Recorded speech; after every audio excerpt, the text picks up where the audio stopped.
Assalamualaikum warahmatullahi wabarakatuh.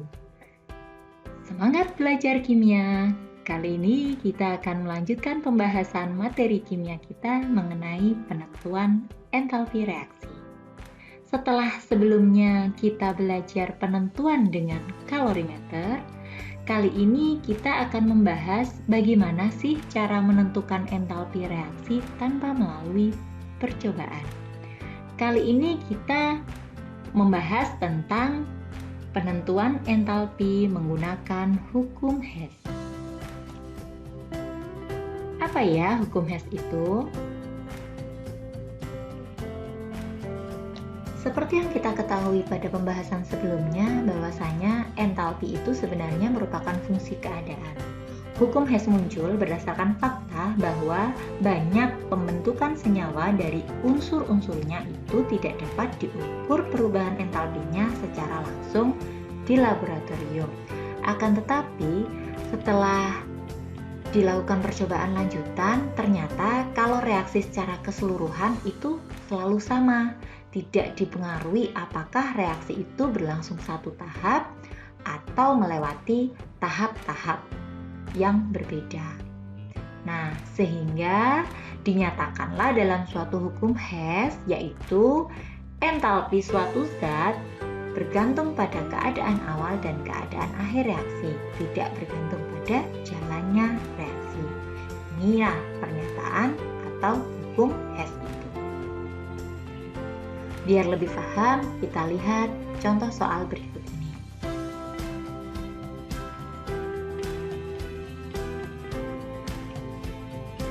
Gas karbon dioksida dapat dihasilkan melalui reaksi pembakaran seperti berikut. C dalam fase S direaksikan dengan O2 dalam fase gas menghasilkan CO2 dalam fase gas.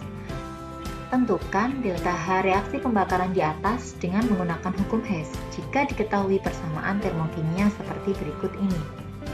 Jadi di soal ini diberikan dua buah persamaan termokimia. Persamaan termokimia dari pembakaran karbon menghasilkan karbon monoksida dan pembakaran karbon monoksida menjadi karbon dioksida dengan nilai delta H masing-masing seperti yang terlihat di layar. Nah, untuk menyelesaikan soal ini, kita bisa menggunakan hukum Hess dengan 3 cara. Bisa dipilih salah satu ya. Kali ini saya jelaskan ketiga cara itu satu persatu. Cara yang pertama, yaitu dengan menggunakan diagram tingkat energi. Ini adalah sumbu X-Y dari perubahan entalpi. Jadi, entalpinya kalau ke atas semakin tinggi ya. Kita tulis dulu reaksi yang pertama, yaitu reaksi pembakaran karbon menghasilkan karbon monoksida. Seperti diketahui di soal, nilai entalpinya adalah min 110,5 kJ. Kita anggap delta H ini adalah sebagai delta H1. Nah, untuk reaksi yang kedua, yaitu pembakaran CO atau karbon monoksida menghasilkan karbon dioksida. Nah, kita tuliskan seperti ini. Kemudian produknya adalah karbon dioksida.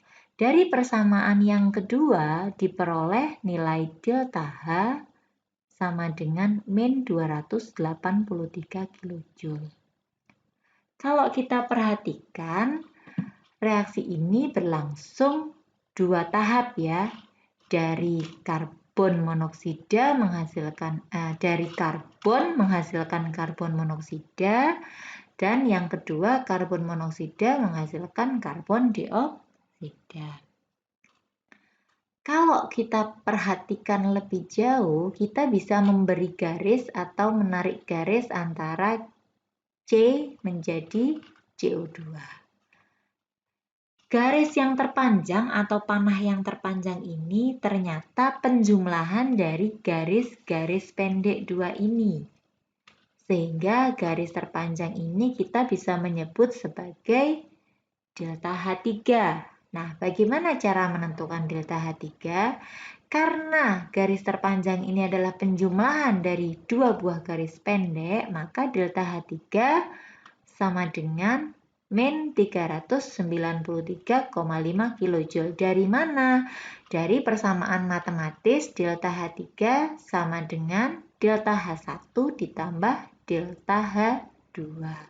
Ini hanya permisalan ya, pakai 1, 2, atau 3.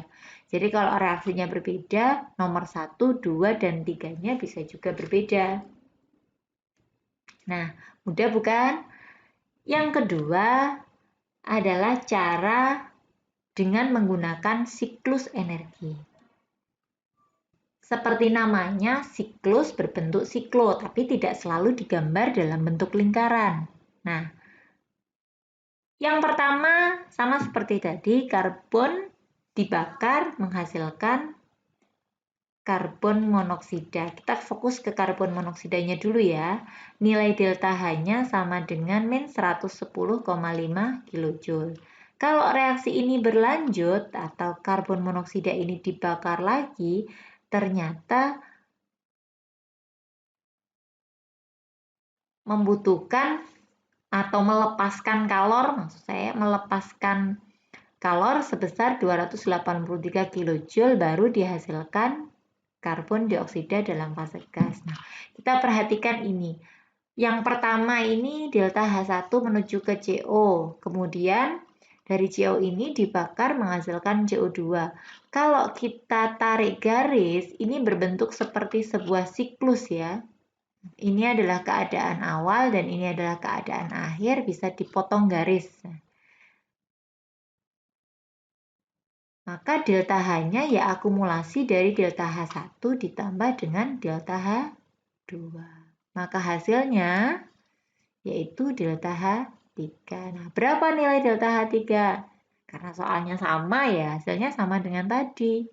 Nilai delta H3 sama dengan min 110,5 ditambah min 283 kJ. Hasilnya min 393,5 kJ. Nah, ini juga mudah kan? Cara yang ketiga dengan menggunakan persamaan reaksi tadi. Yang pertama, kita tulis dulu persamaan reaksi setara yang ditanyakan. Jadi, C plus O2 gas menghasilkan CO2 gas. Delta H-nya masih kosong ya, karena ini yang mau kita cari. Langkah yang kedua, cari produk yang diinginkan. Tulis persamaan lengkap dengan nilai delta H. Di soal tadi kan diketahui dua persamaan reaksi. Ada reaksi 1 dan reaksi 2. Kita cari ya produknya. Produknya adalah CO2. Nah, ini berarti harus berada di akhir. Kalau ini berada di akhir, maka reaksi ini persis menuliskannya seperti reaksi yang nomor 2. Nah, kalau pakai cara ini, kalau reaksinya dibalik, misalnya CO2 dari yang diketahui ini adanya di depan, maka nilai delta H ini harus dibalik juga. Jadi misalnya CO2-nya ini taruh depan yang ditanyakan, maka delta H-nya ini bukan min 283, tapi plus 283 kJ. Kalau dibagi 2 juga begitu, nilai delta H-nya harus dibagi 2. Kalau dikali 2 juga sama, harus dikali. Ya. Kalau kita ngubah reaksinya, maka nilai delta H-nya juga ikut berubah. Langkah berikutnya, jika ada lebih dari satu reaksi atau produk yang diketahui, kita lewati saja. Nah, ini kan ada yang pertama CO yang dicari, yang diketahui di reaksi, yang dibutuhkan di reaksi itu kan selain CO2 ada C dan ada O2. Maka ini C sama O2 ini yang saya tanda merah ini berarti yang kita butuhkan ada di reaksi. Karena tidak ada perubahan pada reaksi ini, maka nilai delta H-nya ditulisnya kan tetap. Baru kemudian tugas kita mengabaikan CO ini. Yang terakhir kita jumlahkan. Nah, karena CO ini berada di ruas yang berbeda, maka ini akan saling menghilangkan. Ketika dijumlahkan, tinggal C, setengah tambah setengah jadi 1.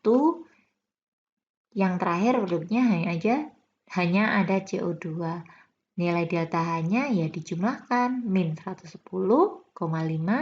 ditambah dengan min 283 kJ. Hasilnya min 393,5. Ketiga cara ini mudah bukan? Tinggal kita aplikasikan pada soal-soal yang lain. Terima kasih sudah bersedia menonton. Tetap semangat, tetap sehat. Assalamualaikum warahmatullahi wabarakatuh.